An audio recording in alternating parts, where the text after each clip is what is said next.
Parents, grandparents, caregivers, I need 5 minutes of your time. Too many people are not prepared for what is happening online right now. And I've noticed something happening recently that is on the rise, and I'm wondering if you've noticed it too. So, through personal stories and through the news, I've seen an increased incidence of groups of young boys, ages around 11 to 13 years old, that are doing things like swarming stores, knocking on doors, asking people for money, kicking doors.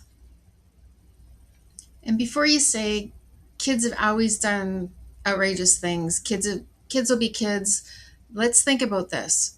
So the difference with kids nowadays is that they're not just learning from, the kid next door or their friends at school. They're learning from millions of people online. Every day, they're watching videos online that are rewarding people for being outrageous and disrespectful and basically whatever they can do to get the biggest reaction.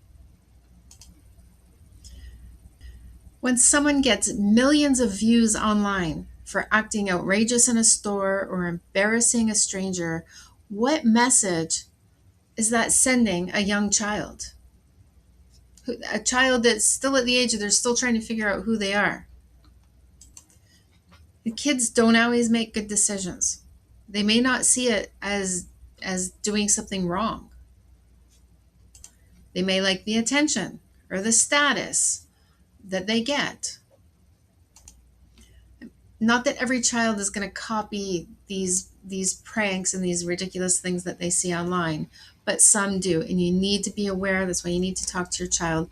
I'm just going to show you an example of a video that I came across. It's Justice TV, the YouTube channel, and I'll set the stage. It's a young boy who was copying a prank online, and there was a man he saw every day walking to the bus station with his seeing eye dog. So this man was blind, he had a cane, and this boy blew a dog whistle. And we're going to find out what happened. Course has helped me gain the confidence to be able to walk down the block and go to TMC Coffee Company. So as I am starting my walk, I hear the walk sign beep for Luna and I to cross the street. And Luna is your dog? Yes, ma'am. It's your service dog? Yes, Your Honor, that's correct. Luna, okay. As we're walking across, she gets a little aggravated, shifting her behavior I haven't, experienced while having her. Out of nowhere, whatever got her attention, she attached to it, and I released my grip, and I fell violently on the floor. I struck my head onto the pavement. I dislocated my hip. I had scratches and contusions on my face. I didn't know where Luna was. I woke up at the hospital. Oh my goodness. Yes. I was unconscious for a matter of time. Woke up at the hospital. They notified me that, Luna was safe with my nurse.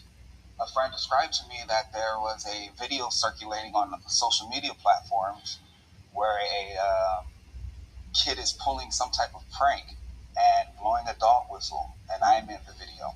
Being blind and trying to get around in this world, he took away that trust, the trust in this community.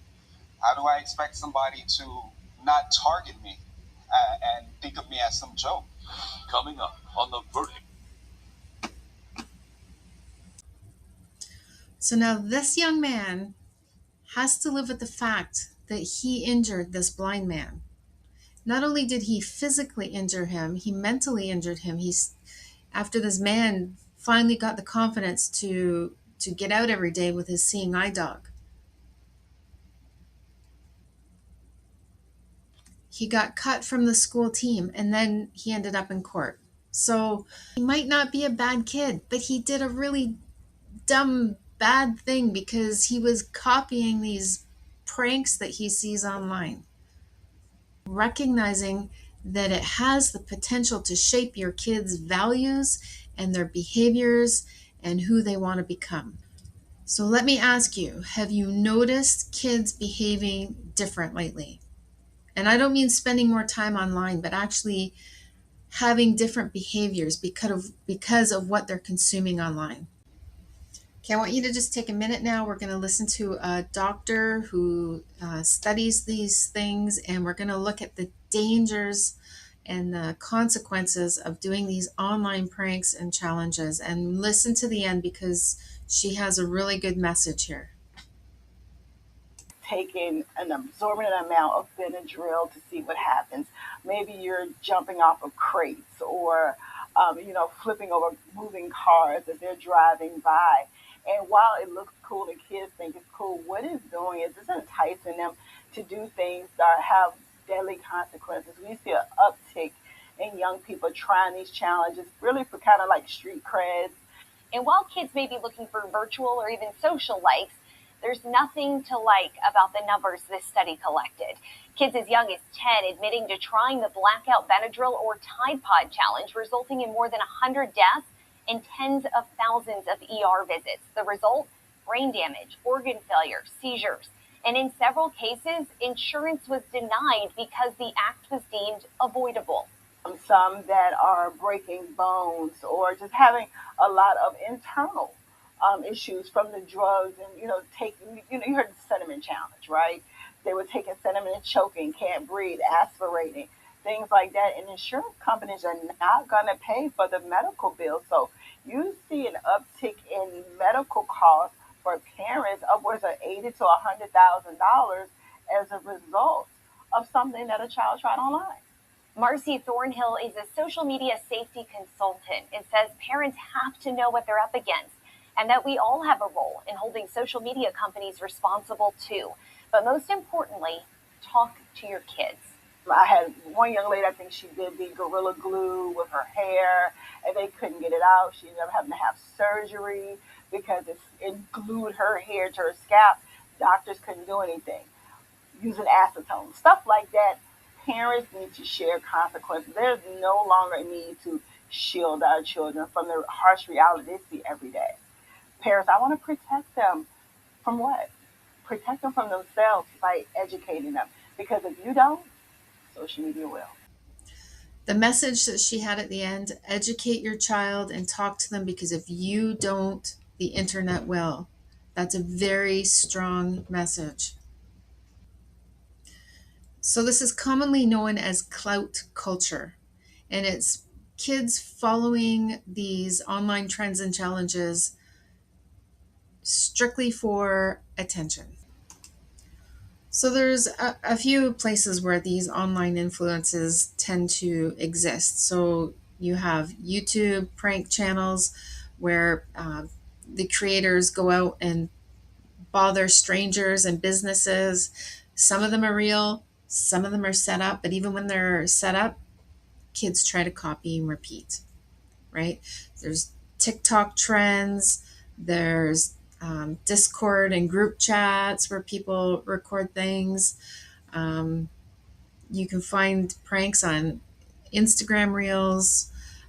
It there's no shortage of where kids will see these things online, pranks and challenges. And don't forget, algorithms will see what your kids are watching and continue to give them more of it. And it continues to get more extreme. Okay? So, again, the message is if we don't intentionally teach our kids, the internet will. And that's why I do what I do. That's why I created EducateU and I created the guidebook for raising kids in the digital world. EducateU is about teaching life skills, and more I keep getting redirected back to this online world and how we really need to teach our kids how to navigate it and how we really need to have these conversations. So like and follow more videos, try to educate you on not only life skills, but lately, like I said, a lot of this online safety for our kids.